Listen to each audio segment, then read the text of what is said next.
જૂનાગઢમાં 75માં પ્રજાસત્તાક દિનની ઉજવણી કરવામાં આવશે તો આગામી પ્રજાસત્તાક દિનની ઉજવણી જૂનાગઢમાં કરવામાં આવશે, જેને લઈને બ્રેકિંગ ન્યૂઝ સામે આવી રહ્યા છે। ઉજવણીના ભાગરૂપે પોલીસ દ્વારા વિવિધ કાર્યક્રમોનું આયોજન કરાયું છે। સ્વામી વિવેકાનંદ ગ્રાઉન્ડ ખાતે મસાલ પીટી કાર્યક્રમ યોજાયો।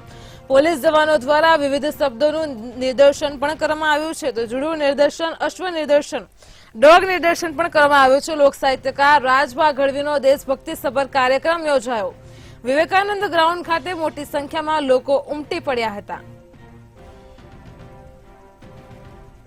તો જૂનાગઢમાં વિવિધ કાર્યક્રમોનું આયોજન થઈ રહ્યું છે। પોલીસ જવાનો દ્વારા વિવિધ શબ્દોનું નિદર્શન પણ કરવામાં આવ્યું છે। લોક સાહિત્યકાર રાજભા ગઢવીનો પણ દેશભક્તિ સભર કાર્યક્રમ યોજાયો હતો।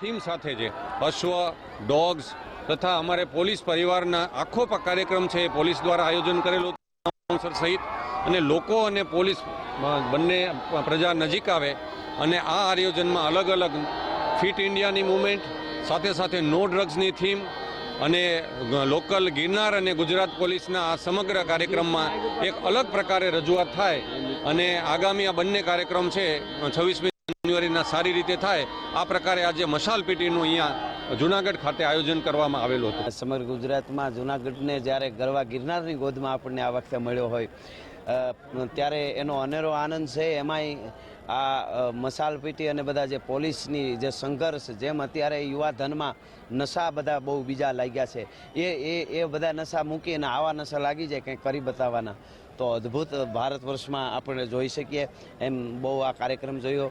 જૂનાગઢ પોલીસ પરિવાર, એસપી સાહેબથી લઈને બધા પોલીસે જે કાર્યક્રમ આખો એક ઊભો કર્યો છે એ જોઈને ગૌરવ થયું। અને લોક ડાયરામાં લોક સંસ્કૃતિની વાતો આ યુવાધન સાંભળે અને દેશભક્તિ સાચી જાગે એવો આજનો આ કાર્યક્રમ